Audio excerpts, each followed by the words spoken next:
Good morning, afternoon, evening, wherever you are, and welcome to Global Atheist News. This week's headlines. 4 hostages were freed after a standoff at a Texas synagogue. The Mormon nation of Tonga has been devastated by a volcanic eruption and tsunami. Israel moves ahead with the Facebook law.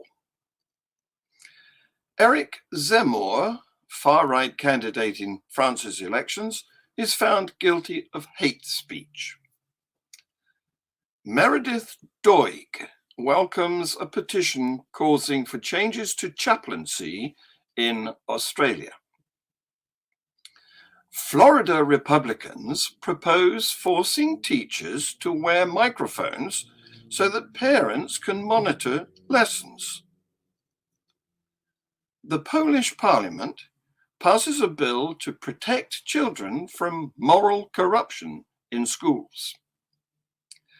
Winchester College bosses apologise over abuse of boys at the Christian club cult.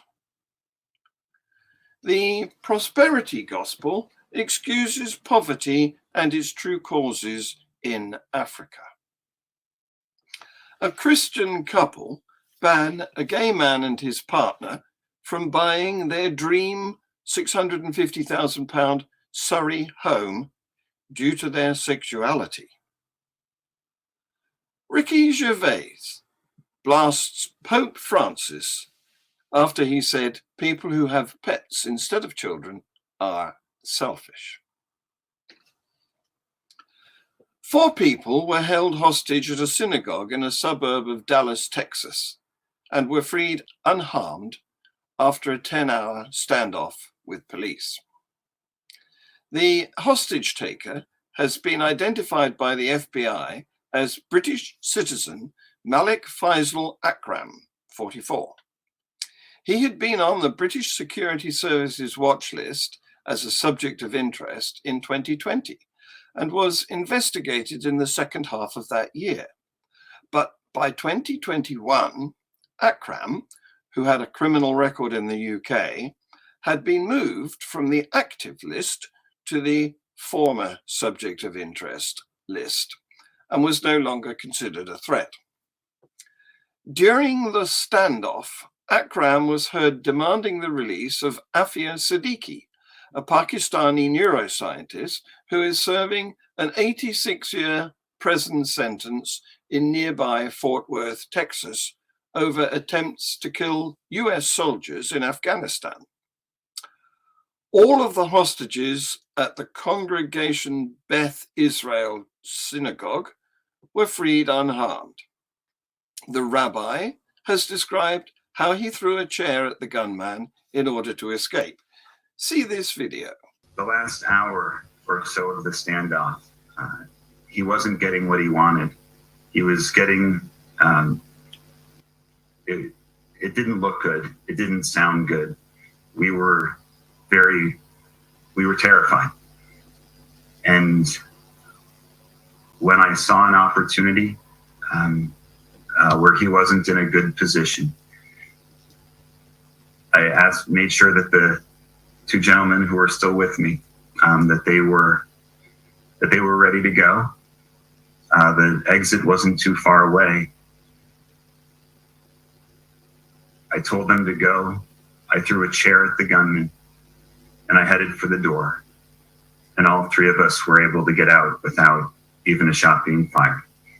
UK Foreign Secretary Liz Truss has described the incident as an act of terrorism and anti-Semitism, a view echoed by the Muslim Council of Britain, which called it a hate crime and expressed its solidarity with the Jewish community. Akram's brother, Gulbar, confirmed his death in a now-deleted statement carried on the Blackburn Muslim community's Facebook page. He apologized to the victims and said his brother had been suffering from mental health issues.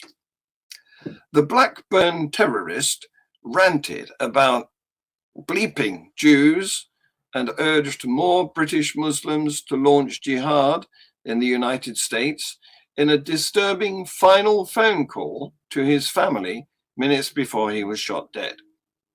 Malik Faisal Akram said his decision to kidnap a rabbi and 3 others at the congregation Beth Israel in Colleyville on Saturday was his own declaration of war on America, claiming, "I've come to die." The father of 6, who had been in the US for a fortnight and had bought his gun off the street in Texas, said, "I've told my kids to man up. Don't cry at my funeral. I've been praying to Allah for 2 years for this. I'm coming home in a body bag." See this video of the phone call. I'm not worried the slightest. I don't even flinch, man. You don't need to do this, whatever you're doing, man. Just pack it in, You'll get away and you'll come out. Yeah. Man, he'll come back to black. Do you know what I mean? He's come back last week. Do you know what I mean? He's done his time. Whatever you're doing, man. Think about your kids, man. Think about the... No. These guys you've got there, they're innocent people, man. US President Joe Biden called the hostage-taking an act of terror, and the UK condemned the attack. On the streets of the main island Tonga Tapu, blue skies filled with ash clouds and the loud bangs of the earth cracking open. Kilometers underwater, the 15th of January volcanic explosion ripped apart a deep-sea internet cable, severing the only cord of modern communication connecting 100,000 people to the rest of the world. In the most Mormon nation in the world, many terrified locals began to pray. The details of the Tonga Hapai eruption are, after all, on a biblical scale. Tonga is a very devout nation. While there are other denominations on the islands, nearly 2/3 of Tongans belong to or grew up in the Church of Jesus Christ of Latter-day Saints, also known as the Mormons, according to the church's own statistics. The US religious group has been a leading presence on the islands for over a century, since Western missionaries reached its shores and swayed its royal family in the late 19th century. Per capita, Tonga has the highest number of church members, and the church, with 174 congregations in the community, has taken a prominent role in offering essential shelter and resources to Tongans in the aftermath of the disaster.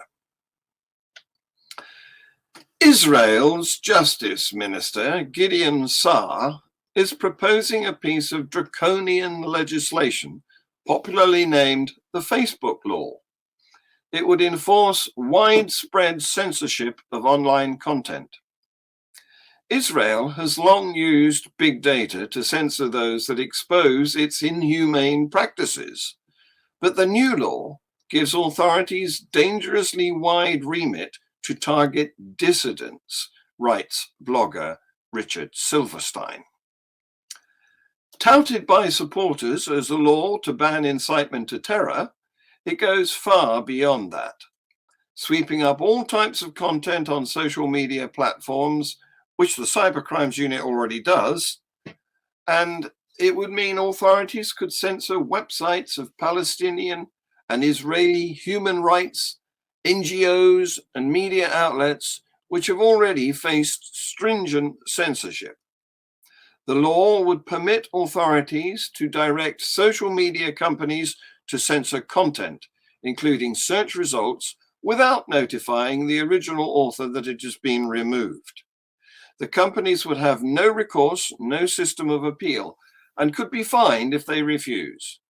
It would permit such censorship without any online warning that the content has been censored, as Google currently does.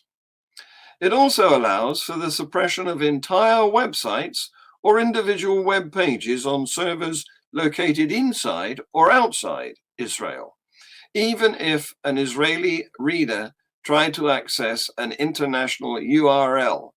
It would be sealed and unacceptable unless they used a proxy server offering an IP address outside Israel.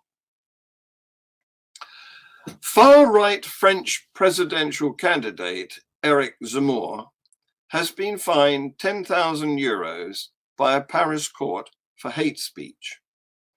The case was launched over a TV appearance where he described unaccompanied migrant children as thieves, rapists, and murderers.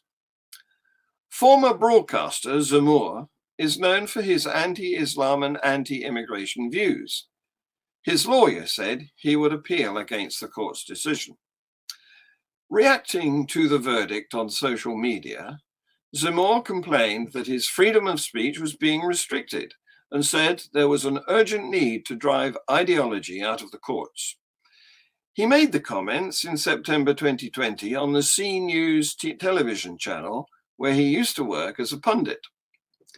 Answering a question about a recent knife attack by a young radicalized Pakistani immigrant, he said, "They have nothing to do here. They are thieves, they are murderers, they are rapists. That's all they are.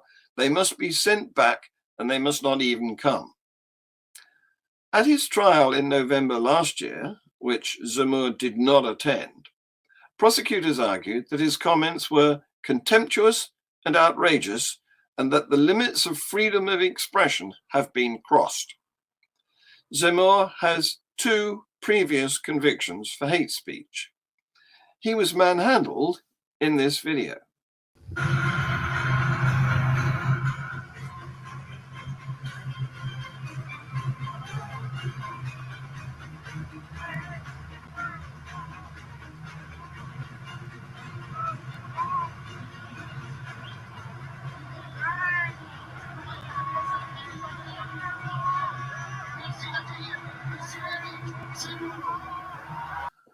Australian Rational Society President Meredith Doig has welcomed a petition driven by parents from across Australia that calls for changes to be made to the National School Chaplaincy Program. Since launching on Friday, the petition has garnered more than 7,000 signatures. If you care about getting the best pastoral care and well-being support for your kids in public schools, please support these parents, sign the petition and share it with your friends and family, said Dr. Doig. See this video. Morrison government says that they're keen to ensure there's no religious discrimination in this country. But really, they're one of the worst offenders. Successive federal governments have spent more than $60 million a year putting chaplains, religiously affiliated people, into our public schools. And this funding is only available to the religiously affiliated, even though the work required has nothing to do with religion. It's basically youth work, and yet youth workers, properly trained and experienced youth workers, are not even allowed to apply for these jobs. As a result, schools have a narrow market to choose from for these jobs, and the kids get maybe less than the best possible person for the jobs. Well, it seems that the parents of Australia have had enough. I'm really pleased to see that a group of parents have taken matters into their own hands, and they've launched a new petition on change.org calling for the next federal government to stop this overtly discriminatory program, this National Schools Chaplaincy Program, and to make this funding available to professionally trained and experienced youth workers, to fund youth workers, not faith workers, in our public schools. If you care about getting the best possible pastoral care and well-being support for your kids in public schools, please support these parents. Sign the petition, share it with your friends and family. These parents need all our support so that they can get the best possible well-being support and pastoral care for the kids in public schools. Thank you so much for your help. CBS News reports that Republican state legislators in Florida are considering a bill that would put cameras in classrooms and force teachers to wear microphones so parents can monitor the lessons that students are being taught. Republicans defend the move by claiming that classrooms are not teachers' private space. Their goal is to dismantle public education. And now, in response to this nonsense, some Florida residents are suggesting that if teachers have to wear microphones, so should politicians. So says Johnny Robish of Medium.com. Poland's parliament has passed a bill that would centralize control over schools. Government-appointed education superintendents would be given additional powers over hiring and dismissing head teachers, as well as over preventing outside organizations from operating in schools. The legislation has drawn criticism from NGOs, teachers' unions, and local authorities, as well as the opposition. They say that the aim is to further the ruling National Conservative Law and Justice Party's ideological influence over schools. But the education minister argues that the new system is necessary to protect children from moral corruption.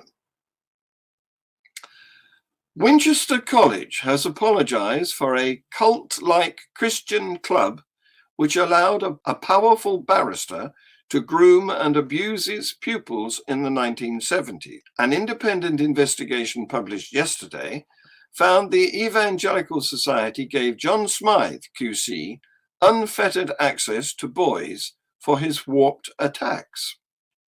The investigation says a Christian forum, which had unfettered access at the school 50 years ago, showed signs of what would today be described as radicalization. Smythe subjected pupils to beatings and abuse at his home that was sometimes sexual in nature, often under the pretense it was for religious purposes. Then head teacher John Thorne was informed of the abuse in 1982, but did not report it to police. In October 1982, Mr. Thorne and two parents visited Smythe to get him to sign an undertaking to cut all ties with the school and seek psychiatric help. Mr. Thorne wrote, "We have, I feel, rendered him pretty well harmless." Smythe moved to Zimbabwe, where he abused as many as 90 boys, possibly resulting in the death of one, the report said. Winchester yesterday apologized unreservedly for its part in the terrible experiences of Smythe's victims. In a statement, it said, "The review demonstrates in particular that John Smythe was able to infiltrate the college's Christian community and gain access to the college's pupils, providing him with the opportunity to groom and then abuse them."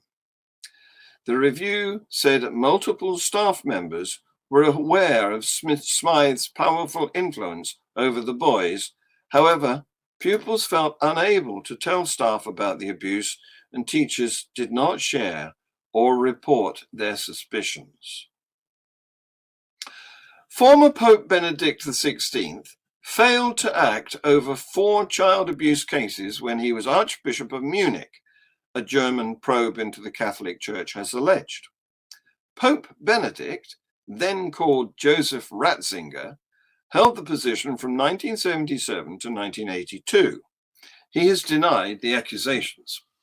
But a new report into historical abuse allegations carried out by a German law firm incriminated the former pontiff. Abuse continued under his tenure, it is alleged, and the accused priests remained active in church roles. The former pope, now aged 94, became the first Catholic Church leader to resign in more than 600 years in 2013, citing exhaustion. Since then, he has led a largely quiet life in the Vatican City and is known as Pope Emeritus. Two of these cases concern abuses committed during his tenure and sanctioned by the state, lawyer Martin Push said as he announced the report. In both cases, the perpetrators remained active in pastoral care.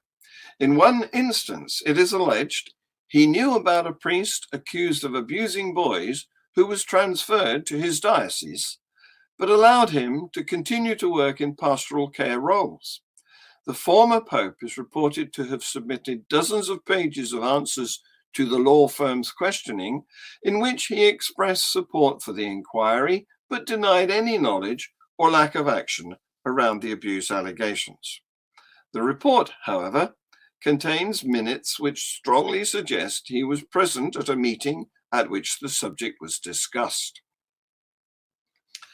South African Andile Zulu is a political essayist who runs the Born Free Blues blog. He won a prize with the essay quoted here. In a continent abundant with resources, why does the lavish wealth of a few exist alongside the poverty of millions? Pastor Chris Oyikalome, leader of Christ Embassy, would answer by telling us that poverty is an affliction of those lacking faith. Prophet Shepherd Bushiri of the Enlightened Christian Gathering might beg us to remember that poverty is a demonic force that can only be wrestled into submission through spiritual warfare. These self-proclaimed men of God sever poverty from the economic systems and political orders which produce it. Instead, like many of the first European missionaries who brought the Bible to Africa, they skillfully manipulate religion in the pursuit and service of oppressive power. Their followers acclimatized to the inequities cultivated by capitalism as the multi-millionaire preachers nefariously chase self-enrichment. Their tool is the prosperity gospel, a branch of Protestant Christianity that conceives the salvation of humanity as a contractual agreement with God. They claim that belief and surrender to Christ delivers not only atonement for one's sins, but also exceptional health and extraordinary wealth. Through potent prayer, positive confessions, and generous church offerings, one can access God's ancient promise of prosperity, they allege. An outsider to the theology may view it as irrational, but ultimately harmless dogma. This would be a naive mistake. Our ability to solve social plagues, such as poverty or inequality, partly depends on how we define these problems. In understanding the fundamental causes of poverty, we move closer to effective solutions to them. By relegating poverty to the realm of the supernatural, prosperity preachers disguise the true and tangible conditions which cause their congregants suffering and pacify their political consciousness. The prosperity gospel succeeds by exploiting desperation caused by economic dysfunction and social instability. In South Africa, where pastors like Chris Oyikalome attract large crowds in stadiums, 44% of the working age population is unemployed. More than half of citizens live in poverty, and the country stands as the most unequal society in the world. There is a pervasive sense of despair, desperation, and disempowerment amongst ordinary people. Disempowerment drives citizens to disengage from political action, which could alleviate their suffering. All these converge to render many vulnerable to abuse by prosperity preachers. Attuned to the desperation of their followers, and by framing themselves as authentic prophets in a deeply religious continent, such pastors amass reverence which allows them to exploit their congregants. Pastor Tim Alucian Omotoso of Jesus Dominion International currently sits in a South Africa prison on trial for 63 charges of rape, human trafficking, and racketeering. Prophet Bushiri estimated to be worth $100 million, faces charges of theft, fraud, and money laundering. A gay couple were stunned to be told they could not buy their dream house in Surrey from a devoutly Christian couple because of their sexuality. When they tried to arrange a viewing through internet estate agents Purple Bricks, they were refused and sent astonishing references to fire and brimstone Bible passages by the couple. Luke Whitehouse and his TV producer partner Lachlan Mantell spotted a £650,000 three-bed semi-detached cottage as they looked to get onto the property ladder. Luke and Lachlan, who have been together for 8 years, planned to view the house in Surrey last week. When they asked for a viewing, the owners, the Mains, messaged them back saying, "Would you mind telling us a bit about your position and circumstances when you have a moment, please?" Lachlan happily replied, telling them a little about why they liked the area, adding, "I'm a 37-year-old TV producer, and Luke is a 33-year-old business owner in education." But the Christian couple's response stunned them. It read, "Dear Luke and Lachlan, thank you for sharing your circumstances with us. We're sorry if we seem intrusive, but we just want to make clear that we would be unwilling for two men in a partnership to view or buy our house, as it is contrary to the gracious teaching in God's word, the Holy Bible, e.g. Romans 1, 24-28 and Jude 7, King James Version. With regards, the Mains." The property company has removed their house from its books and refuses to be their agent. Ricky Gervais has called Pope Francis's comments about people choosing to have pets instead of children stupid. The head of the Catholic Church, 85, recently expressed concern over global birth rates and suggested pets are taking the place of children, while branding it a form of selfishness. Asked about the comments, Ricky, 60, who is vocal about his atheism, told the Radio Times podcast, "I think what he believes in is ridiculous." The Afterlife star explained he and his partner Jane Fallon don't have children of their own for a number of reasons, but he's happy with his pets. He added, "I don't have kids for many reasons, but one is that there's already enough." Free Thought Hour, my interview show, will be starting in a few minutes, so stay tuned to this channel. This week's guest is Seth Garron, who researches into the expression of DNA.